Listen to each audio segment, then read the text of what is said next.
The story of an hour. Knowing that Mrs. Mallard was afflicted with a heart trouble, great care was taken to break to her as gently as possible the news of her husband's death. It was her sister Josephine who told her, in broken sentences, veiled hints that revealed in half concealing. Her husband's friend Richards was there, too, near her. It was he who had been in the newspaper office when intelligence of the railroad disaster was received, with Brentley Mallard's name leading the list of killed. He had only taken the time to assure himself of its truth by a second telegram, and had hastened to forestall any less careful, less tender friend in bearing the sad message. She did not hear the story as many women have heard the same, with a paralyzed inability to accept its significance.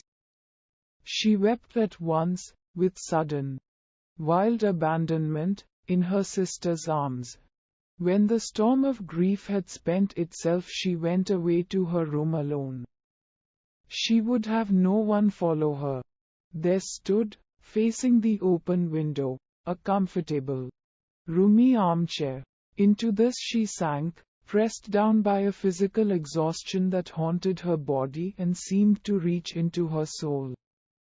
She could see in the open square before her house the tops of trees that were all aquiver with the new spring life.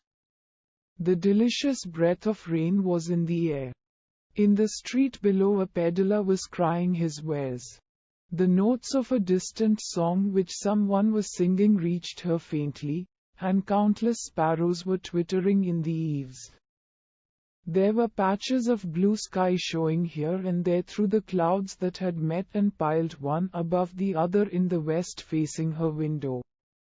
She sat with her head thrown back upon the cushion of the chair, quite motionless, except when a sob came up into her throat and shook her.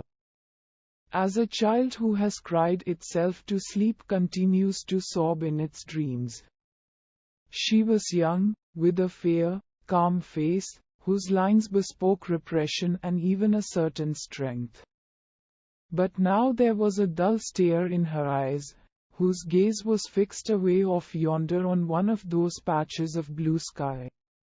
It was not a glance of reflection, but rather indicated a suspension of intelligent thought.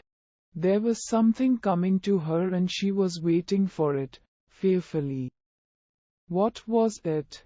She did not know, it was too subtle and elusive to name. But she felt it, creeping out of the sky, reaching toward her through the sounds, the scents, the color that filled the air. Now her bosom rose and fell tumultuously. She was beginning to recognize this thing that was approaching to possess her, and she was striving to beat it back with her will as powerless as her two white slender hands would have been. When she abandoned herself, a little whispered word escaped her slightly parted lips. She said it over and over under HTE breath. Free, free, free. The vacant stare and the look of terror that had followed it went from her eyes. They stayed keen and bright. Her pulses beat fast, and the coursing blood warmed and relaxed every inch of her body. She did not stop to ask if it were or were not a monstrous joy that held her. A clear and exalted perception enabled her to dismiss the suggestion as trivial. She knew that she would weep again when she saw the kind, tender hands folded in death. The face that had never looked save with love upon her, fixed and grey and dead. But she saw beyond that bitter moment a long procession of years to come that would belong to her absolutely. And she opened and spread her arms out to them in welcome. There would be no one to live for during those coming years. She would live for herself.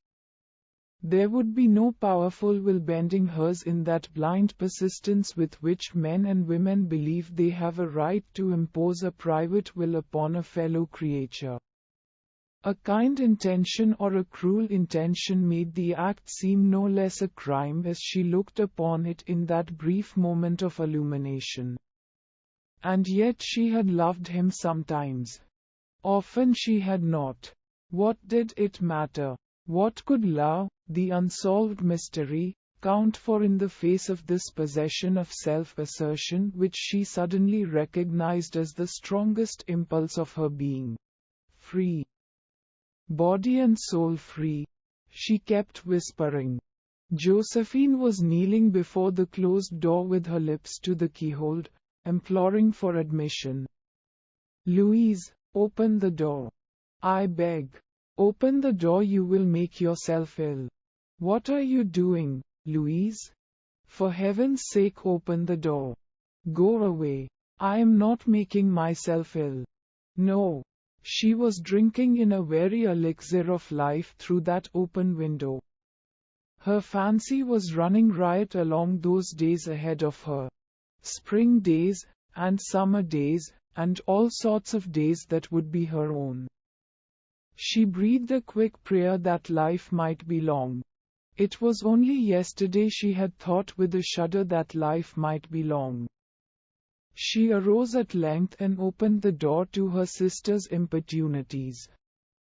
There was a feverish triumph in her eyes, and she carried herself unwittingly like a goddess of victory. She clasped her sister's waist, and together they descended the stairs. Richard stood waiting for them at the bottom.